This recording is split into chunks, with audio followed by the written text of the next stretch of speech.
How's it going, everyone? Welcome back to the channel and welcome back to the final video in the Mission Across Scotland playlist, if you like. It's the line review video.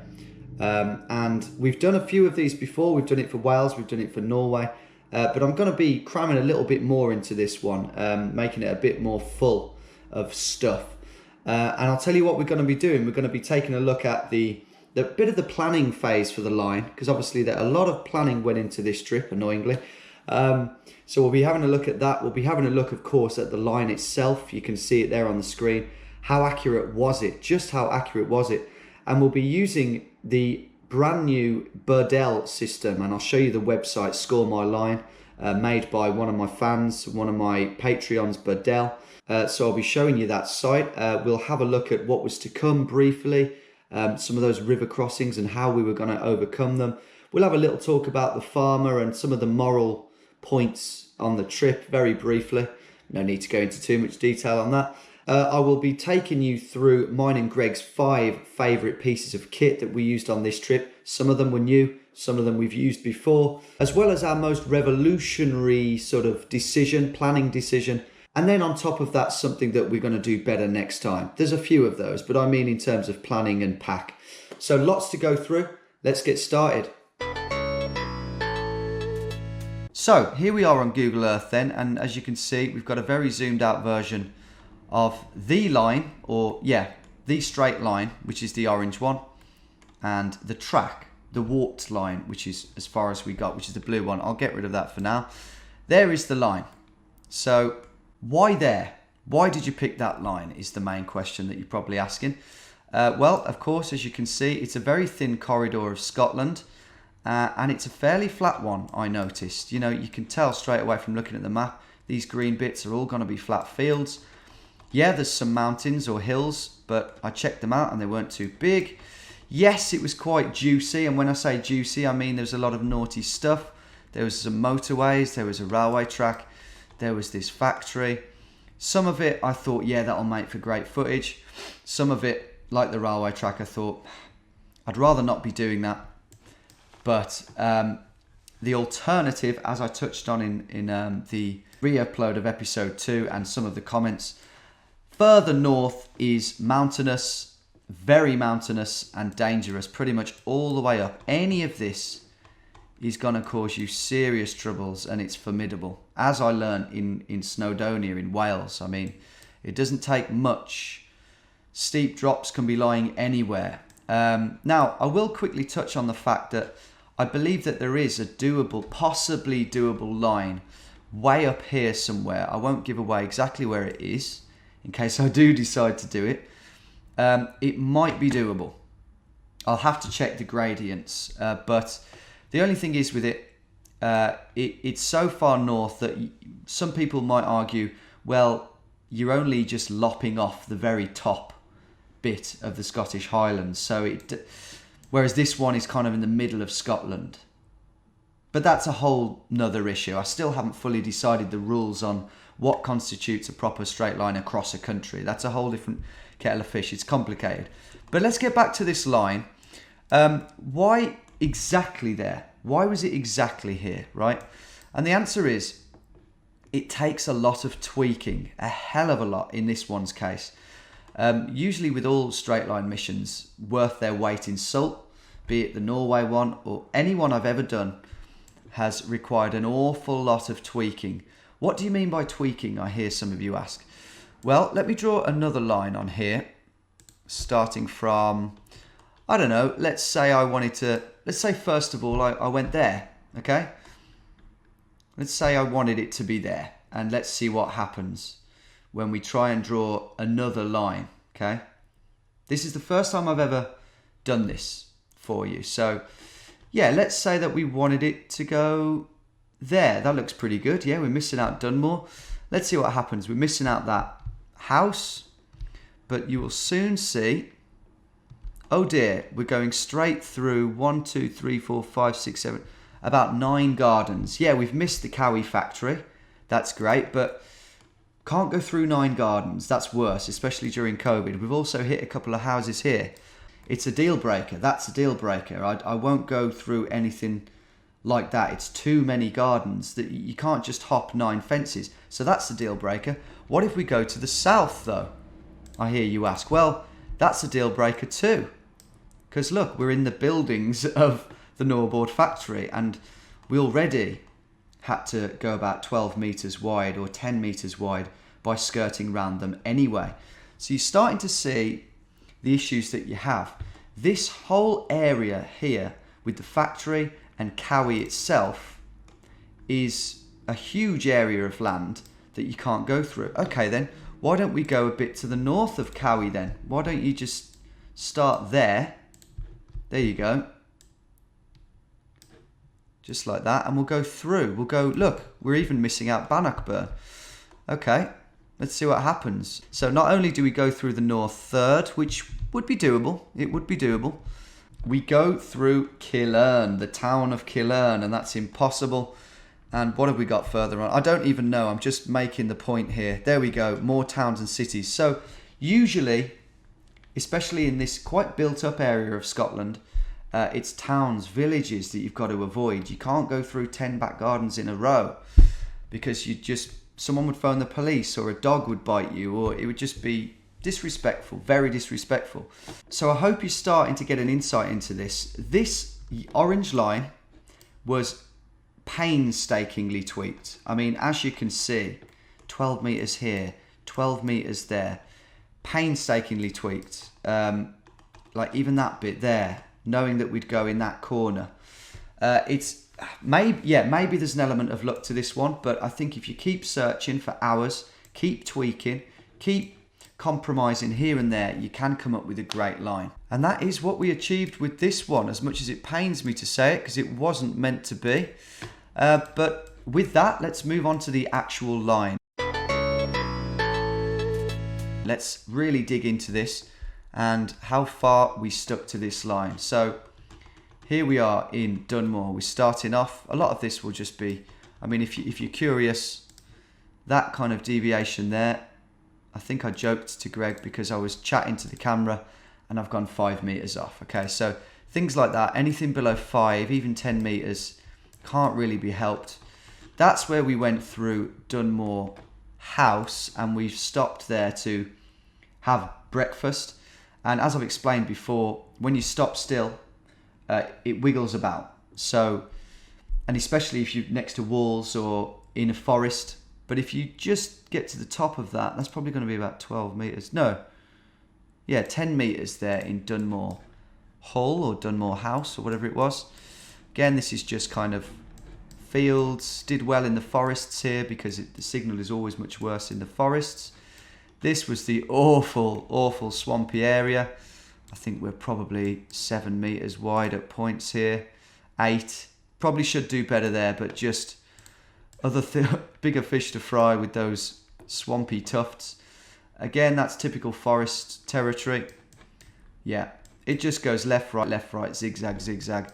So on to Norboard then, and this is what happened. This is how far we went.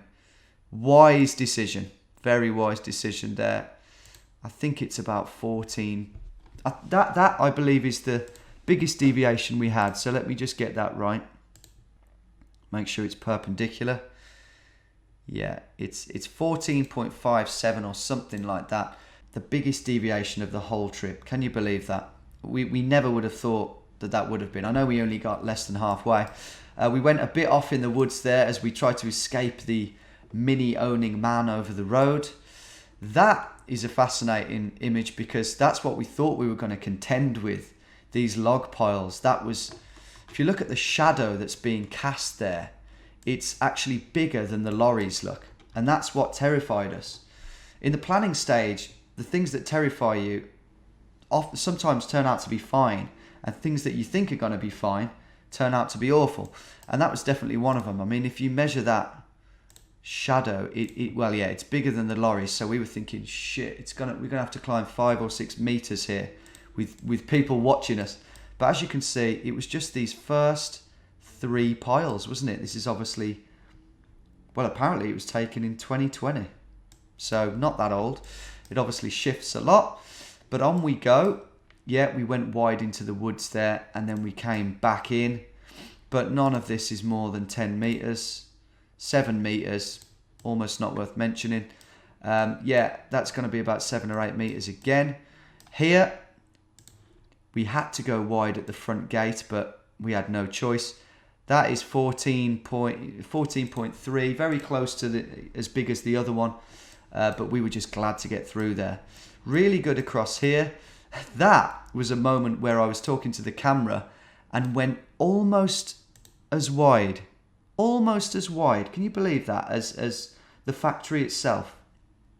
Unbelievably careless. And, well, it just goes to show how easily you can go wide. I think we went wide there because we were aiming for a particular spot in the bush where we'd been the 2 days before on our scouting trip. So that threw us off. Anyway, yeah, we were aiming for there, look. And we just got it all wrong. Into the yard, the owner of which, by the way, commented on one of the videos. He wasn't very happy at all. If you're watching this, mate, don't remember your name. You know, we're sorry, but in a way, not sorry. You know what I mean? Like we get why you're annoyed, but we got to do this thing. This is so important to us and to the world of adventure, quite frankly. Anyway, across the railway tracks, there's the proof. Yeah, I just drew that on, police. I just drew that on. Don't worry. And into the fields. Here we go, past that farm. I'll try and speed this up a bit for you. Little bit glitchy here as we went up the bank there. I think it was a steep bank up to the slip road. This is great. I love this. It looked on camera like we'd gone really, you know, far to the left then far to the right. But it was, again, this is what I'm talking about with the tweaking. 6.7 meters, and obviously the same that side. Beautifully done. Okay, it's not a straight line, but it's as straight as you're going to get through something like that. Over the motorway. Over here, look at that. I'm proud of that. Greg, look at that, mate. That is, I mean, you're talking 2 meters off or something. That's just, when you've done a straight line mission and you know how easy it is to go off, that is just music to your eyes. That is, really is, over an obstacle like that. And this is great too, through here. This is all good. We're keeping our eye on the ball. I think that was Greg keeping his eye on the ball there. Down here, down this steep bit was tricky. That bit was easy. That bit was tricky. Those dense, short pine trees are a nightmare. But I think we only went about 4 meters off. And the moors, guys, I can literally just do this. Look at that. Look. Again. That is constantly looking at the GPS every few seconds. But it's good signal. It's great signal. That's the thing. I think we went a bit wide on this river. What are you talking? 5 meters? Yeah, 5 or 6 meters. So we didn't get our feet wet, to be quite honest. But yeah, good signal and eye on the ball equals that. A sight to behold. Then we get to the end. There it is. There are the steep gradients. Another thing that we were very worried about before. Are we recording? Yes, we are. Get in. Yeah, I was worried about that. That looked pretty tricky. I thought that might be quite bad, but it was fine. And that one as well. Any further north, again, that's what I'm talking about. Any further north, and that's impossible. Steep gradient 2 is going to cause you some serious issues. So that was another reason not to go north whilst tweaking that line. And of course, that's where it ended. So I'm going to zoom out there and just say that it's heartbreaking to look at that and realise that we only went 14 meters wide. But I can be proud of that line. A quick note on what was going to be coming up. I did explain it in the video, so I won't go over it too much. But in terms of how we were going to overcome things, it was, I mean, some of these farms were going to be really, really hard. Look at that one. Right through their goddamn yard. That was going to be, I mean, the policeman might be right, you know. We might have come across some serious pissed off farmers and they might have had more phone calls. That was going to be hard. That, as far as I can see, is a shed with a wall to it. And we probably would have had to have come down here, to be honest, which is bloody hell. 30 meters off, or were we going to climb over it? I can't remember. That would have been hard. That could have been the point where we exceeded the 25 meters platinum run. These two river crossings were going to be pretty tricky, but we were going to paddleboard across that one because it's upstream and it would have been tricky and it's a bit more fast flowing. Callum was going to meet us there bright and early after we camped in that wood. But this one was a lot more... Sorry, no, that was downstream. Maybe we were going to swim that. I think we were going to weigh it up when we got there. Because it is swimmable, but the paddleboard would have been easier on that one. But this one was it's just like a still canal. The water's not moving. Yes, it would have been freezing, but we could easily swim across that one. So that's what we were going to do there. Yeah, Gato Chan, as I said, that was going to be hot because, yeah, we're darting through in between the houses, but look at all these fences. It's very horsey, stably. There's tons of fences going on there, and they look quite tall. So that could have been messy. Another property there. Look, maybe we would have scouted around that. And then briefly on to Loch Lomond. Callum was gonna get this by Callum. What a hero! He was gonna paddleboard from down here. He was gonna park over here, paddleboard 1.5 miles over to us with the kayak on the paddleboard. We were going to then, me and Greg, in tandem, because it's a two-man kayak, I was going to strap the GPS onto Greg's back with the sellotape we stashed at Camp 4. Genius. And we were going to go across. And Callum then was going to, meet us the other side. Well, we were going to stash the kayak here. But also, Callum was going to then meet us, give us 2 wetsuits, which we would have needed for this. Because this area here was awful. It was... it's very long, mangrovey. You wouldn't fit the kayak through it. It's dense, horrible, dense series of trees. You would have got tangled up in the trees. Nearly 300 meters of water. You ain't walking on any of that. That's not very nice. It's mainly water. And I think after 300 meters, we would have been shivering. I think we would have been hypothermic if we didn't have wetsuits. So why put yourself through that? So there we would have met Callum here once more to drop off the wetsuits. He could have driven round here. Then it was across the golf course and away. Terrible gorse patch here, which I'll show on the final bonus footage video if you're a Patreon. Awful, awful gorse patch. That would have been nothing to be underestimated. And then, it just would have been, a couple of forests. But honestly, it would have been an easy ending. Just skirt round this person's hedge and we're at the sea. So that's what would have happened if we'd have been successful. I think we were probably 75% likely to go over the 25 meters, if I'm being honest. I think we would have had to have done incredibly well to stay within 25 meters the whole way. However, 25 meters and platinum isn't the only way we're judging this anymore. No, no, no. Here we have... Oh, bloody hell, I moved. Here we have scoremyline.com, made by my Patreon, my fan, my friend BURDEI, who has made this site. And it ain't no crappy site, mate. It's really well done. Let's go to the home page. Anyone can use this. It's really well built, genuinely. As in, he's thought of everything. Any little bug, any little bad design, he's thought of. This is how he's figured out how to score the line. It's exponentially, the further you get from the line, 20 meters, 40 meters, 60 meters, the more you are punished. There's all the math. I don't understand it, quite frankly. I was awful at maths at school. I got a U in my GCSEs. But if I go on my attempts, here they are. So Wales attempt 1, part 1, like days 1 to 4, got a score of 0 if you're marking it as a pro. So you can score it as a pro, an amateur, or a newbie. As a newbie, it scores 42%, this one.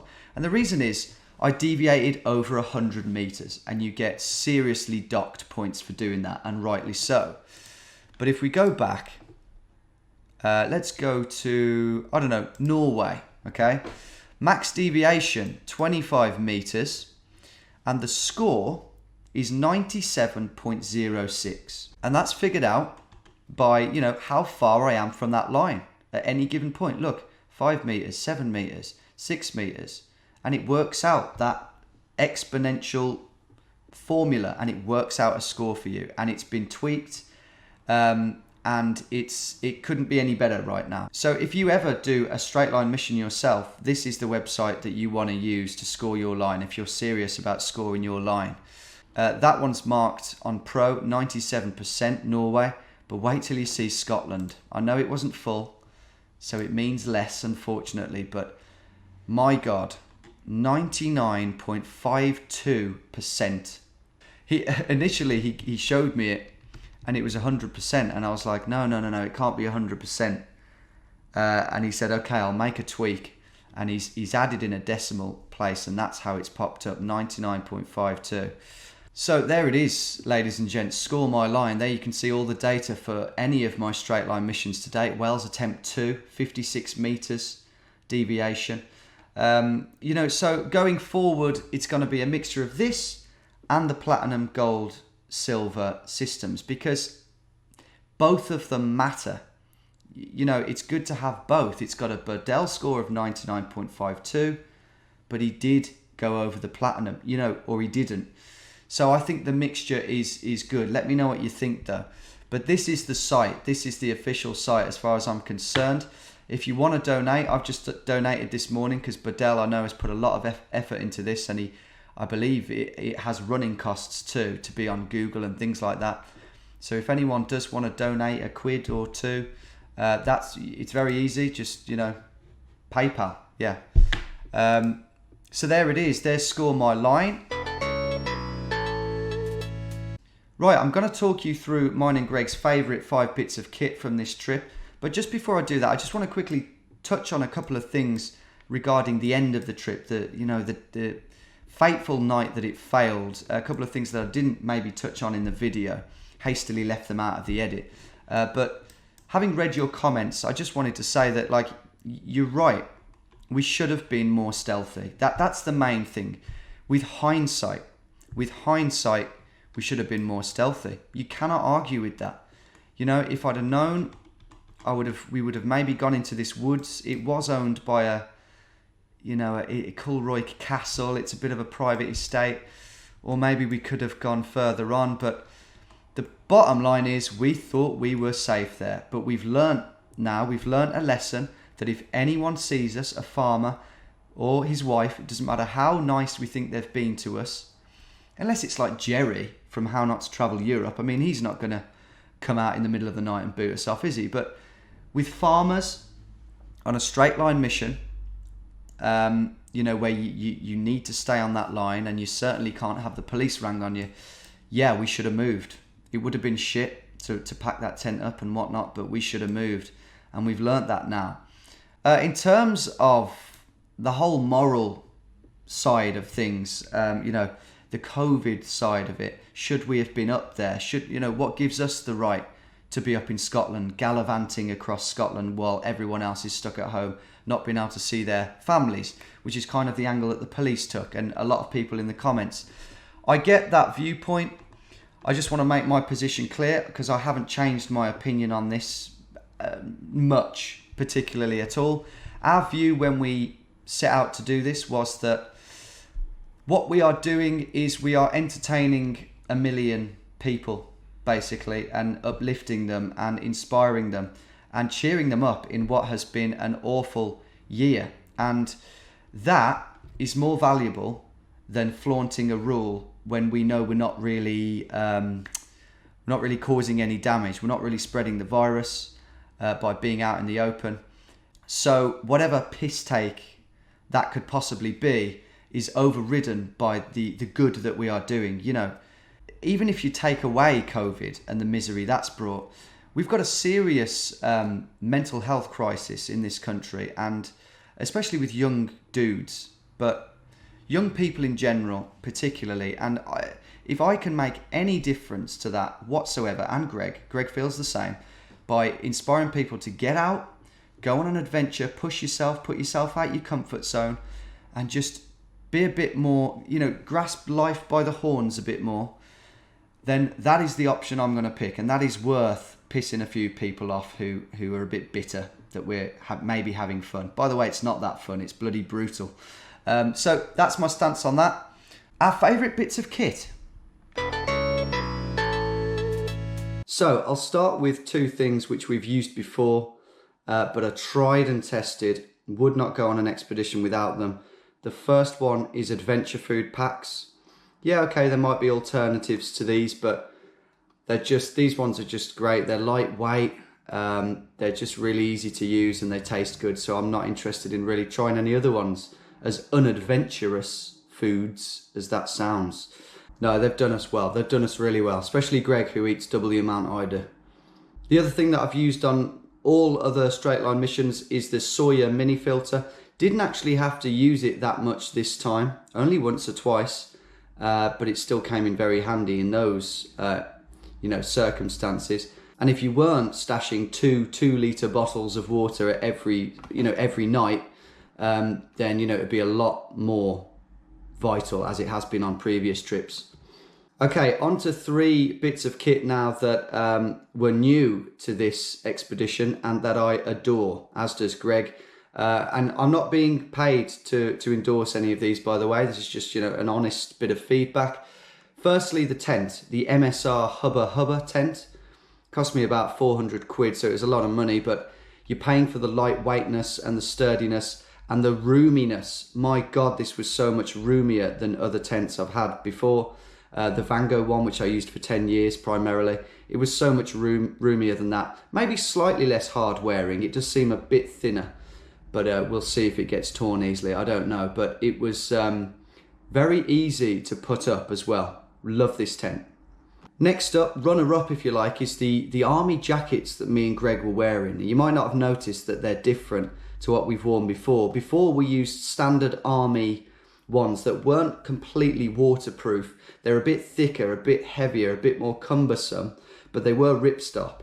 These are more lightweight. They're incredibly ripstop. I think they're even more ripstop, and they're more waterproof. So if you combine all of those things, it just makes for this sort of lightweight, hard shell, waterproof shell. The jacket is Arctis. Okay, it's a British company. It's made down in Cornwall or Devon somewhere, and they replicate and handcraft painstakingly all sorts of army gear. Every type of camouflage you could ever want in any form. Just so happens that we wanted to go for the traditional British Army one, but it wasn't cheap. 150 quid, I believe, per jacket. But my God, what a buy! What a buy! You feel like gods in those things. On that note, by the way, just quickly, a lot of people commenting, why do you wear army stuff? Why don't you just look casual? 3 reasons. Firstly, it's good to look like army people from a distance because it looks like you're training and people respect you and leave you alone. That's the first one. Secondly, they're very ripstop, very durable. You can go through hedges, thorns, and you're invincible. That's the second reason, although granted you could have other garments that were a similar strength but not camo. The third reason is if we did get to a farm and there was a farmer in a field and we were in bushes and trees, we're on the edge of a forest or just in a ditch, we can be hidden and wait for that farmer to go, which we have done. I have done a couple of times. Wait for the farmer to go, he won't see you. Whereas if you're in blue, he might see you and go, what the hell are they doing? So that's the third reason. Back to the list, and the number 1 bit of kit for this trip was the jet boil. I got the standard litre one. Look no further. Again, there are other competitors, I believe, but this one I believe is the lightest. Revolutionary bit of kit. I ain't kidding. It has really changed the way we do things because you can boil water so quick. If you're only having adventure foods and cups of coffee, in Greg's case, it's just rapid. It's absolutely rapid. I mean, and you can also see on the flame how quickly you can see when it's boiled. So, and you can pick it up without burning your hand and tip it in with this pouring function. I mean, it's changed the way we do things. Before we were messing around with mess tins, the wind would be a factor, the wind would blow it out. This one's much more wind resistant. It's just revolutionised the way we do things, and it's meant that if we want a quick breakfast somewhere, like we did in Dunmore House, we can just do it rapido, and it just makes it, and less washing up, it just makes it so much easier. So those are our favourite bits of kits. The most revolutionary sort of decision that we made this time was to do with the stashes. I mean, stashes, by the way, are king. If you're going to do a straight line mission and it's 5 days long and you've got time to prep, drive out every night and make a stash point every night. It's not completely necessary, but it just makes it so much, it makes the operation run so much smoother, and it makes you travel faster because you're not messing about filling up water bottles in streams and having to cook a lot.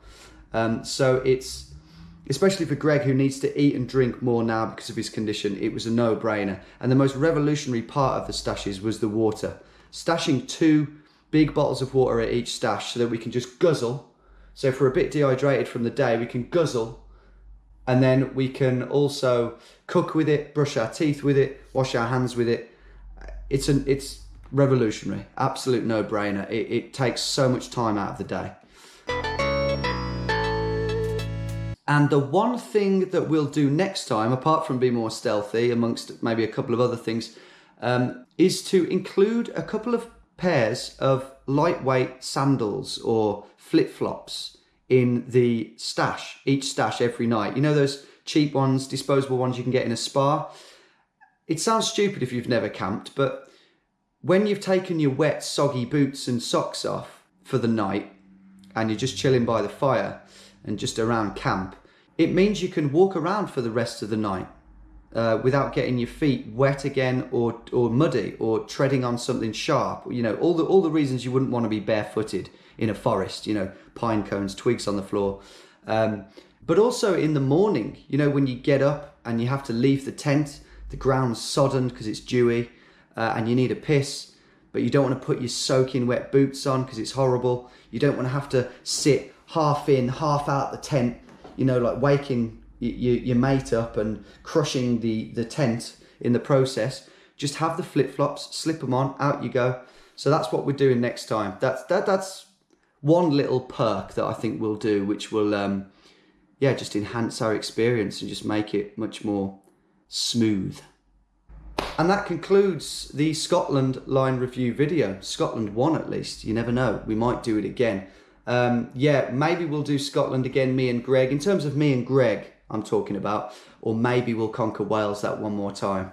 Let us know what you want, and also if there's anything I've missed, let me know, because despite the fact that this has been going on for 35 minutes or so, I've definitely missed a couple of points. So do ask me if I've missed anything really glaring or particularly interesting, and I'll try and get back to you in the comments on this occasion. But yeah, I hope you enjoyed this, and I hope it was interesting for you. That bit of insight into the planning and also into the line itself and into the pack and things like that. Let me know your thoughts, and I guess it's until next time, isn't it? I'm already having dreams about the next one. I really am. So until then, take care everyone. Thanks for watching and sitting through this, and I'll see you all soon.